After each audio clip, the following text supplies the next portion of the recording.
So the first product we want to look at today is Nextbook's Replica mobile browser.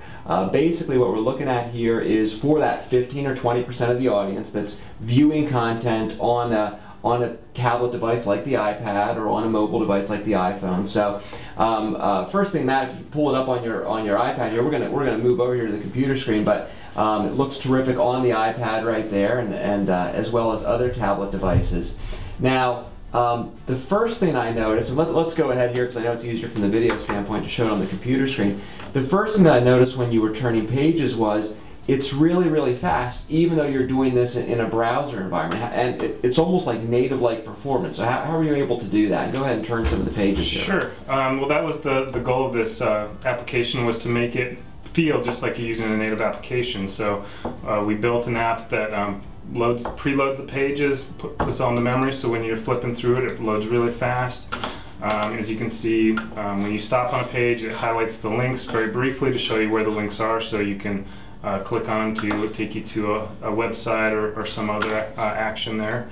But yeah, as you said, it performs very quickly on not just on desktop browsers, but as you saw on the iPad, on all kinds of Android devices. Anything with a modern browser can really use this product. And so when we, it's interesting because we've talked about the fact that we were waiting for browser speeds to catch up to the point where you can really give people a native-like experience within the browser. And that's kind of what we're seeing here. Yeah, exactly. The browser technology has gotten to a point where we can really architect apps that are very fast, perform really well, and just feel like a native application, but you're doing it all in the browser. And of course, if you wanted to do this all with a wrapper on it inside the iTunes Store, you could, but you don't have to, and that's kind of flexibility that you have here, right? Exactly, yeah. So this could be wrapped up and packaged just like a native application, but again, everyone has browsers on the devices.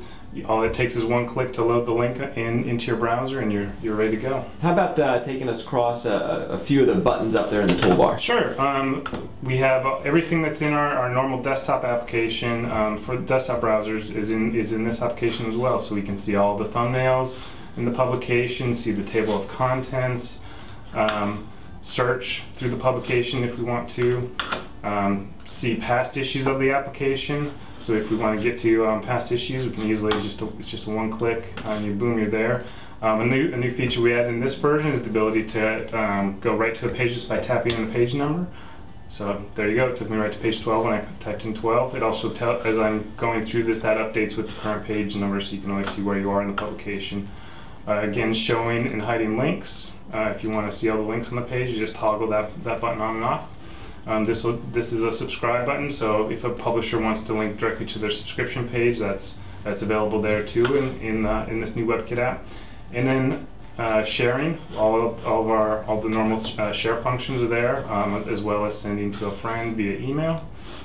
And then in the main toolbar, we have these optional Facebook like, LinkedIn, and Post to Twitter buttons that publishers can choose to put into the main toolbar itself. We also have, for those publications that have a text version of the publication, we have a text view.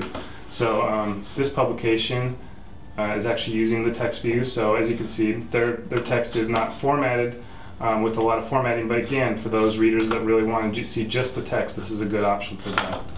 Now, a couple other features that I wanted to see briefly. If we can go back to the iPad version, obviously you guys wanted to add some of the iPad functionality, and so you've got the swiping, you've got pinch to zoom.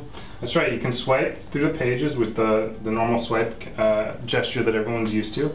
You can also either double tap to zoom in, which zooms in and out, or you can do the pinch gesture to zoom in and out. Which of course, that's how people are used to using the iPad. Exactly. Today. As well, something that you didn't see on the desktop is when I rotate it switches to a single page view, so it's maximizing the screen real estate of your browser. And again, if I switch back, it's going to double page view.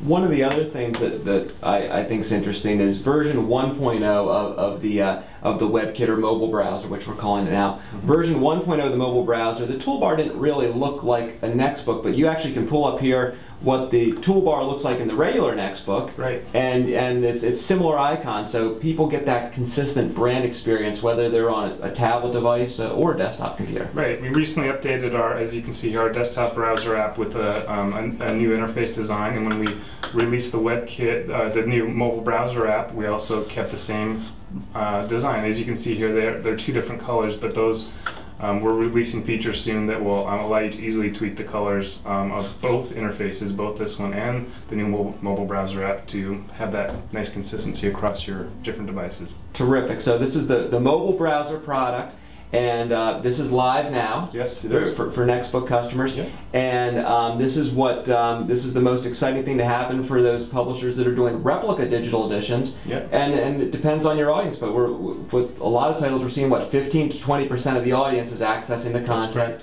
via the iPad or mobile devices. So that's that solution. Well, that's terrific. Thank you. Thank you very much.